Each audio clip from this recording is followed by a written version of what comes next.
ketiga. Assalamualaikum warahmatullahi wabarakatuh. Waalaikumsalam warahmatullahi wabarakatuh. Ahlan. Ismi Amelda, Ismi Puspa. Ismi Firda. Ismi Wedi. Ismi Aura, Ismi Kalisa, Ismi Kaila.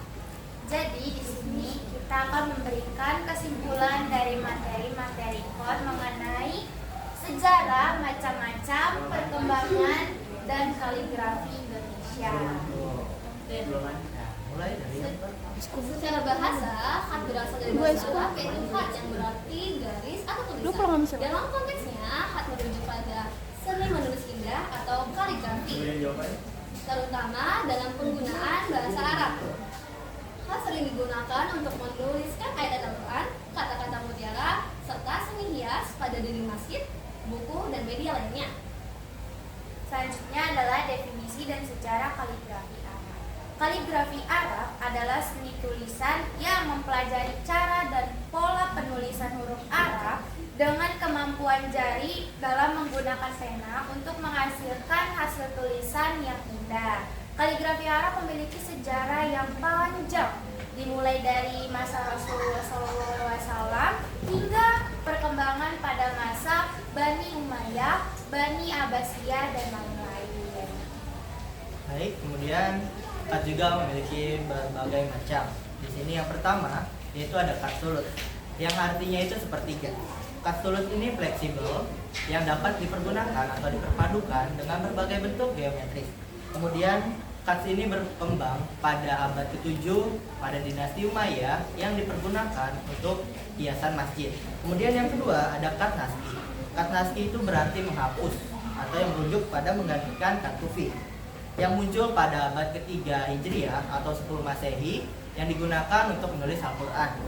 Kemudian khat ini juga mudah dipahami dengan kaidah yang beberapa kaidahnya itu meliputi tartib yang artinya rapi, taklif yang artinya natural, tastir yang artinya lurus, dan tansil yang artinya indah. Kemudian yang ketiga ada khat diwani yang berasal dari Turki Utsmani yang populer sejak 1453. Awalnya khat ini digunakan untuk dokumen peserta pemerintah yang sekarang sebagai dekorasi. Yang keempat ada khat Farisi yang juga dikenal sebagai khat taklif yang lentur seperti menggantung dengan ciri miring ke kanan tanpa harokat dengan ketebalan yang berbeda. Kemudian yang kelima ada khat diwani jali, versi lebih jelas daripada khat diwani yang dikembangkan oleh Syahlan Pasha dengan ciri penekanan pada bentuk harokat. Yang keenam yaitu ada khat kufi. Khat kufi ini adalah jenis khat tertua dan terkenal di daerah Kufa dan Irak pada abad ke-7. Jenis penulisannya itu yaitu tidak memiliki titik ataupun baris. Yang ketujuh adalah khat riq'ah. Khat riq'ah ini bermula pada abad ke-15 Masehi. Teknik penulisannya ini tidak memerlukan banyak lekukan pada ujung hurufnya. Yang kedelapan adalah khat muhaqqaq.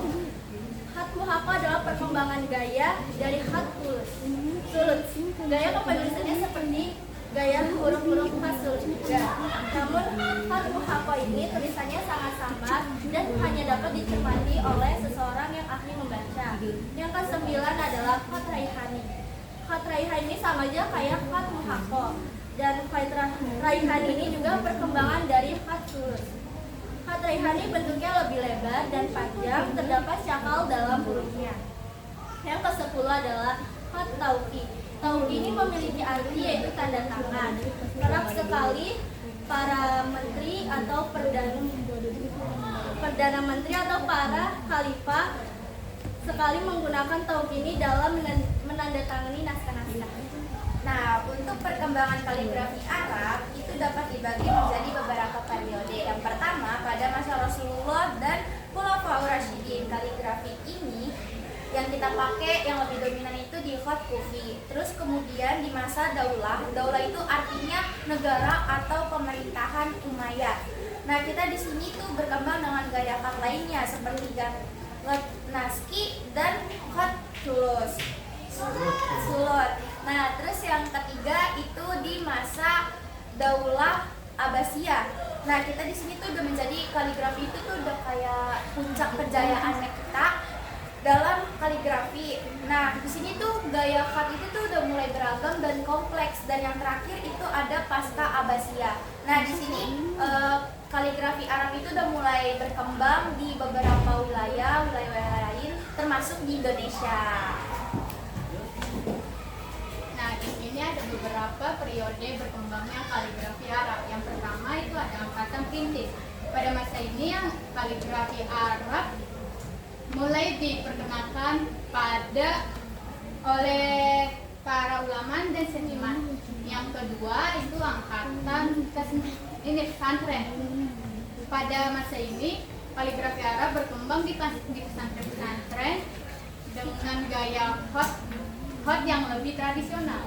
Yang ketiga ada angkatan pelukis dan pendobrak. Pada masa ini kaligrafi Arab atau hot mulai berkembang dengan gaya hot yang lebih modern dan inovatif. Yang keempat ada angkatan kader MTQ. Pada masa ini kaligrafi juga lebih berkembang dengan gaya hot yang lebih beragam dan kompleks dengan penekanan pada keindahan dan kesempurnaan. Kaligrafi Arab memiliki kegunaan dan makna yang luas, yaitu satu sebagai interior hiasan dinding dan bangunan lainnya, dua sebagai sarana untuk menyampaikan pesan yang mendalam, tiga sebagai bentuk ekspresi seni dan kebudayaan, empat sebagai sarana untuk memperkuat iman dan spiritualitas. Dengan demikian, kaligrafi Arab merupakan salah satu bentuk seni dan kebudayaan yang sangat kaya dan beragam, dengan sejarah dan perkembangan yang panjang dan kompleks. Sekian dari kesimpulan kelompok kami.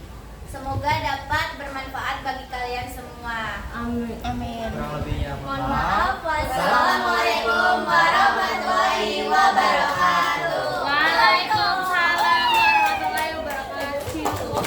Berarti 5 kelompok sudah memberikan hasil diskusinya. Yang paling berat sebenarnya kelompok 5 ya, merangkum semua yang ada ya. Oke, sekarang challenge ya. Kalau saya menulis ini, kira-kira ini hot jenis apa? I don't know.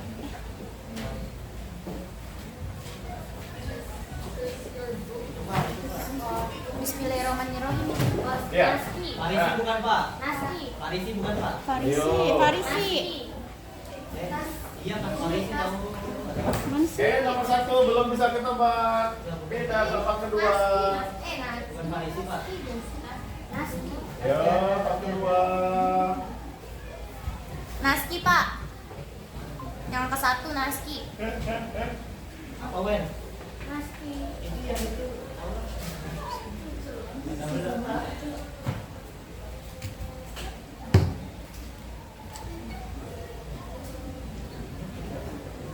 Kira-kira akan membentuk hot apa ini? Itu Kufi, bukan Bukan. Iya. Kufi ya. Iya. Yang ini? Nasi. Rifah. Siapakah tokoh yang mempopulerkan hot naskhi?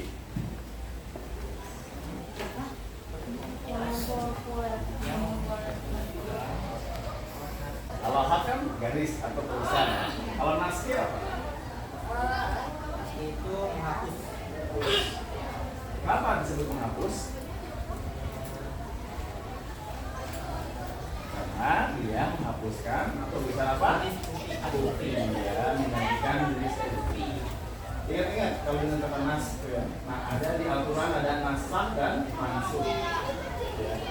Nasakh, mansukh artinya ada yang dihapus, ada yang dihapuskan.